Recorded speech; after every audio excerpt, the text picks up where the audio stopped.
So we had a cat named Brodie who was diagnosed with cancer, and we started treatment.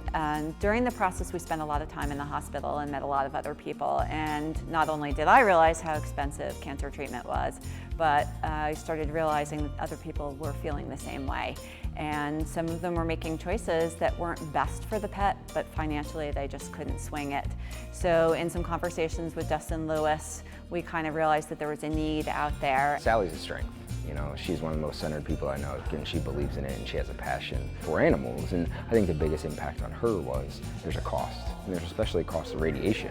So I think that drove her kind of through the grief of losing Brodie to be able to help other people who weren't in necessarily a financial situation to help themselves. We toyed with the idea of starting a nonprofit, and obviously now fast forward, and here we are. We have the Brodie Fund.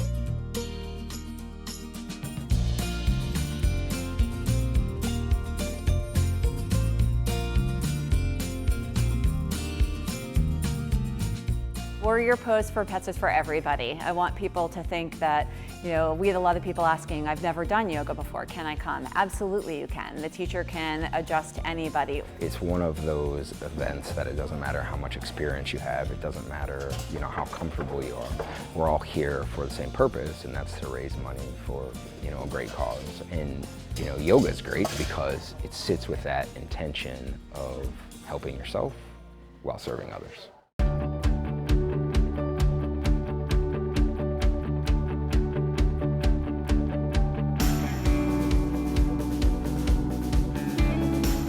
I teach yoga for kids, and my whole philosophy is empowering every child to reach their full potential. So bringing the mind, the body, and the breath all together. My whole philosophy is inspiring children to reach their full potential through the practice of yoga, even with giving back to the animals. I mean, that's yoga, you know, that's love and kindness.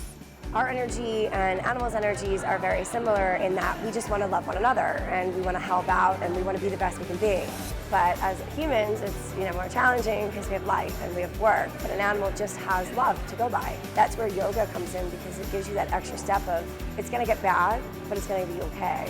Yoga saved my life more than once, and I mean it literally. Like when I was super sick, I went to yoga. When I was going through this with Brodie, I went to yoga and meditation.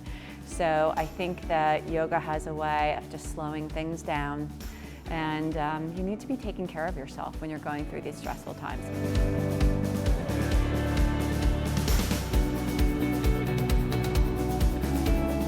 It was so beautiful to watch people all here just for animals. So the Brodie Fund did an amazing event today, and look forward to the future events that they run. Last year we started with just this location, so we had just one. This year we have 17 events, which is pretty amazing. 7 in New Jersey, 1 in Florida, 1 in California, and 1 in DC. My goal is to next year get into as many states as we possibly can. The more people know about us and the more that's in the fund, it's just, there's so much more that we can do, and events like this really drive that home for us.